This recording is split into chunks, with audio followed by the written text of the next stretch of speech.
ఇటీవల brand finance నివేదిక ప్రకారం భారతదేశంలో అత్యంత విలువైన బ్రాండ్ ఏది? Tata group.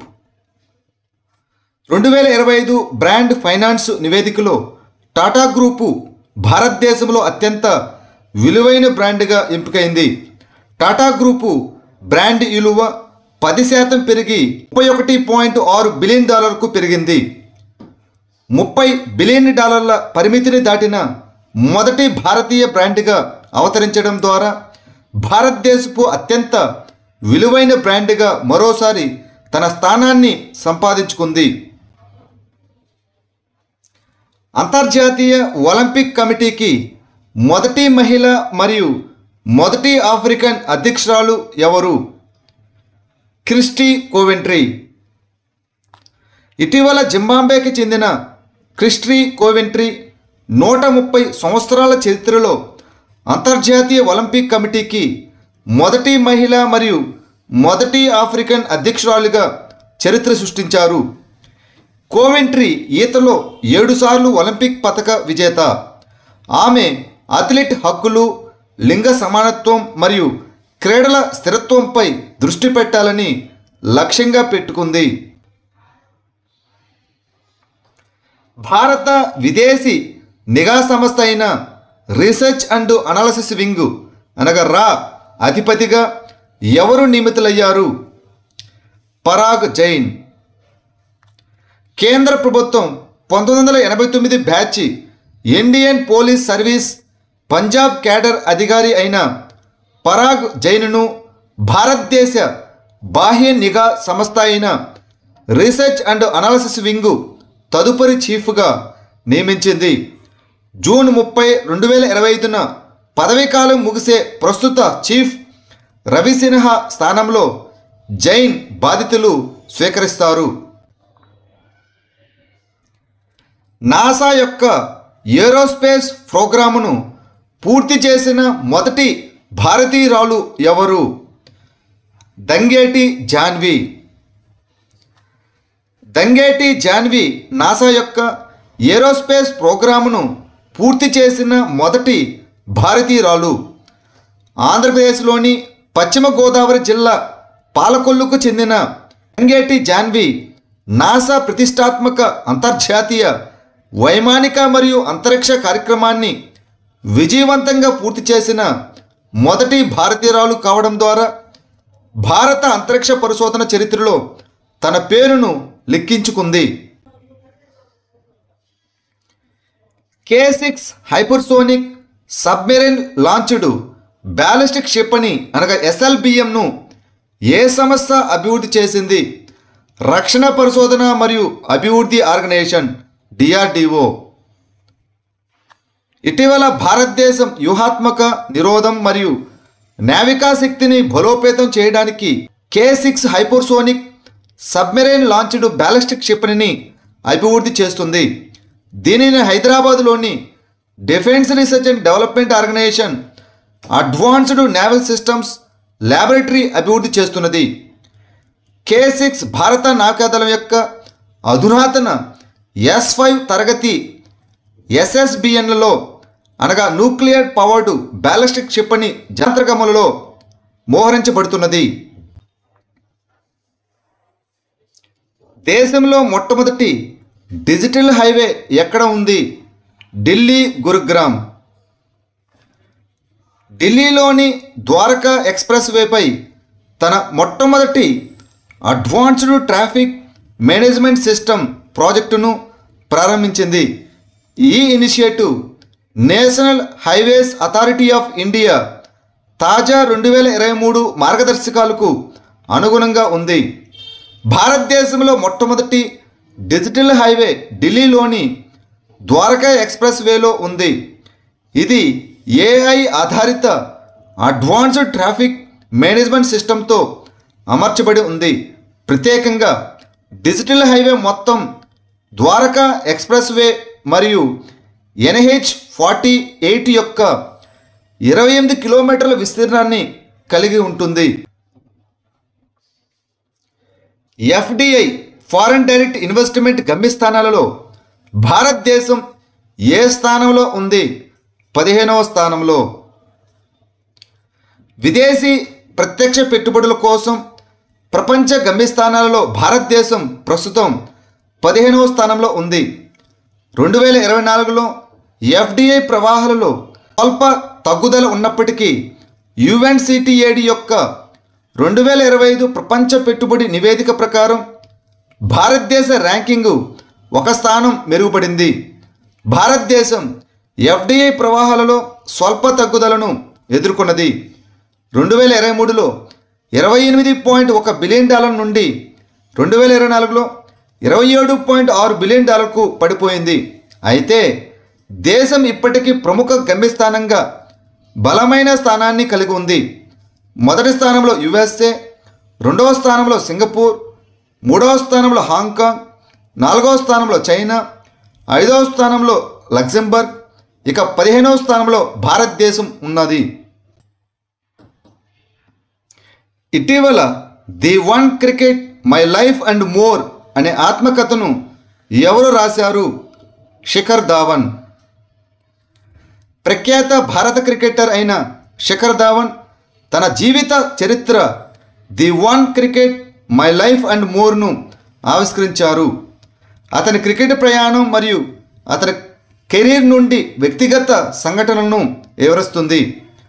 Harper Collins India ఈ పుస్తకాన్ని ప్రచురించింది.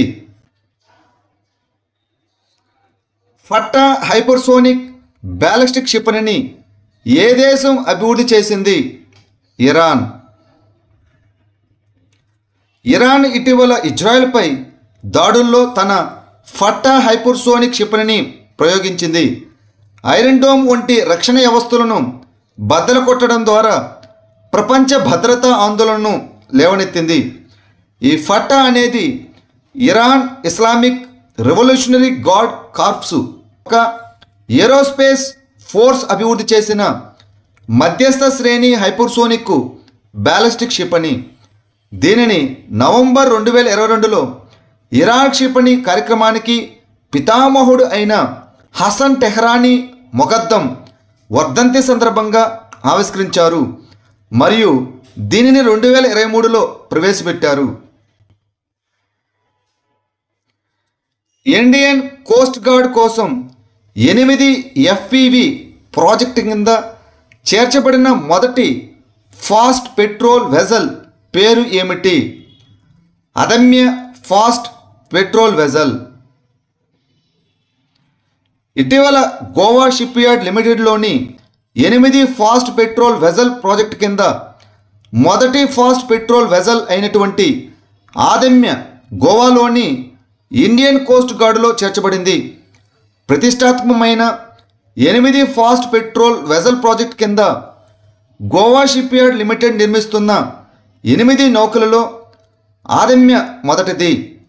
ఈ ఆదమ్య భారతదేశం యొక్క పెరుగుతున్న నౌకా నిర్మాణ బలాన్ని చూపిస్తున్నది మరియు స్వావలంబన భారతదేశం యొక్క ఆత్మనిర్భర్ భారత దృష్టికి మద్దతిస్తుంది. ఇటీవల 5వ ఖేలో ఇండియా యూనివర్సిటీ గేమ్స్ను ఏ రాష్ట్రం నిర్వహిస్తుంది? రాజస్థాన్. 2025లో రాజస్థాన్ 5వ ఖేలో ఇండియా యూనివర్సిటీ గేమ్స్ను నిర్వహిస్తుంది. ఇటీవల కేంద్ర క్రీడలు మరియు యువజన వ్యవహారాల మంత్రి అయిన డాక్టర్ మన్సుఖ్ మాండవీయ రాజస్థాన్ 2025 నవంబర్లో 5వ ఎడిషన్ ఖేలో ఇండియా యూనివర్సిటీ గేమ్స్ను నిర్వహిస్తుందని ప్రకటించారు. ఈ కార్యక్రమాన్ని పూర్ణిమ విశ్వవిద్యాలయం మరియు రాజస్థాన్ విశ్వవిద్యాలయం జైపూర్లో సంయుక్తంగా నిర్వహిస్తాయి. విశ్వవిద్యాలయ స్థాయిలో క్రీడలను ప్రోత్సహించడానికి 2020లో ప్రారంభించబడిన ఖేలో ఇండియా కార్యక్రమం కింద ఇది ఒక ప్రధాన ఇనిషియేటివ్. మునుపటి ఖేలో ఇండియా గేమ్స్ వచ్చి 2024 7 ఈశాన్య రాష్ట్రాలలో జరిగింది. 14వ FIH పురుషుల హాకీ జూనియర్ ప్రపంచ కప్ను ఏ రాష్ట్రం నిర్వహించనుంది? తమిళనాడు. తమిళనాడు 14వ FIH పురుషుల హాకీ జూనియర్ ప్రపంచ కప్కు ఆతిథ్యం ఇవ్వనుంది. ఈ FIH పురుషుల జూనియర్ ప్రపంచ కప్ 2025ను నిర్వహించడానికి హాకీ ఇండియా గురువారం తమిళనాడు ప్రభుత్వంతో ఒక అవగాహన ఒప్పందంపై సంతకం చేసింది. ఈ వేడుకలో టోర్నమెంటు లోగోను అధికారికంగా ఆవిష్కరించారు. ఇటీవల తూర్పు నేవల్ కమాండ్లో చేరిన తొలి స్వదేశీ పరిజ్ఞానంతో నిర్మించిన ప్రాజెక్ట్ 17A స్టెల్త్ ఫ్రిగేటు పేరు ఏమిటి? INS నీలగిరి. ఇటీవల INS నీలగిరి తూర్పు నేవల్ కమాండ్లో చేరి తూర్పు స్వర్డ్ సన్ రైజ్ ఫ్లీట్లో కీలక భాగంగా మారింది. ఈ INS నీలగిరి భారత నావికాదళం యొక్క ప్రాజెక్టు 17A కింద స్వదేశీగా నిర్మించిన మొట్టమొదటి స్టెల్త్ ఫ్రిగేట్. దీనిని భారత నావికాదళం యొక్క వార్షిప్ డిజైన్ బ్యూరో రూపొందించింది మరియు ముంబైలోని Mazagon dock shipyard limited నిర్మించింది. నీలగిరి తరగతి ప్రాజెక్టు 17 కింద అభివృద్ధి చేయబడింది. ఇది ఆధునిక కంబైన్డ్ డీజిల్ మరియు గ్యాస్ ప్రొపల్షన్ సిస్టంతో అమర్చబడి ఉంటుంది. భారతదేశపు మొట్టమొదటి గ్రీన్ డేటా సెంటర్ ఎక్కడ స్థాపించబడింది? గజియాబాద్, ఉత్తరప్రదేశ్. ఇటీవల ఉత్తరప్రదేశ్ ముఖ్యమంత్రి యోగి ఆదిత్యనాథ్ మరియు కేంద్ర సైన్స్ అండ్ టెక్నాలజీ సహాయ మంత్రి జితేంద్ర సింగ్ ఉత్తరప్రదేశ్లోని గజియాబాద్లోని సాహిబాబాద్లో భారతదేశపు మొట్టమొదటి గ్రీన్ డేటా సెంటర్కు పునాదిరాయి వేశారు. ఈ ప్రాజెక్టు విలువ దాదాపు 1000 కోట్లు మరియు అధునాతన ఇంధన సమర్థవంతమైన మరియు పర్యావరణ అనుకూల వ్యవస్థలతో 30 మెగావాట్ల సామర్థ్యాన్ని ఇది కలిగి ఉంటుంది. ఇజ్రాయెల్ రక్షణ వ్యూహం సందర్భంలో సామ్సన్ ఆప్షన్ అనగా ఏమిటి? ఇదొక భారీ అణుప్రతీకార సిద్ధాంతం. ఇటీవల ఇరాన్తో ఇజ్రాయెల్ వివాదం తీవ్రమవడంతో ప్రపంచ దృష్టి ఇజ్రాయెల్ యొక్క అణు నిరోధక వ్యవస్థ అయిన సామ్సన్ ఆప్షన్ వైపు మళ్ళింది. దేశం అస్తిత్వ ముప్పును ఎదుర్కొంటే భారీ అణు ప్రతీకార దాడిని ప్రారంభించాలనే ఇజ్రాయెల్ యొక్క వ్యూహాన్ని ఈ సామ్సన్ ఆప్షన్ సూచిస్తుంది. ఇటీవల ప్రభుత్వం ప్రారంభించిన భారతదేశపు మొట్టమొదటి సముద్ర నాన్ బ్యాంకింగ్ ఫైనాన్షియల్ కంపెనీ పేరు ఏమిటి? Sagarmala finance corporation limited.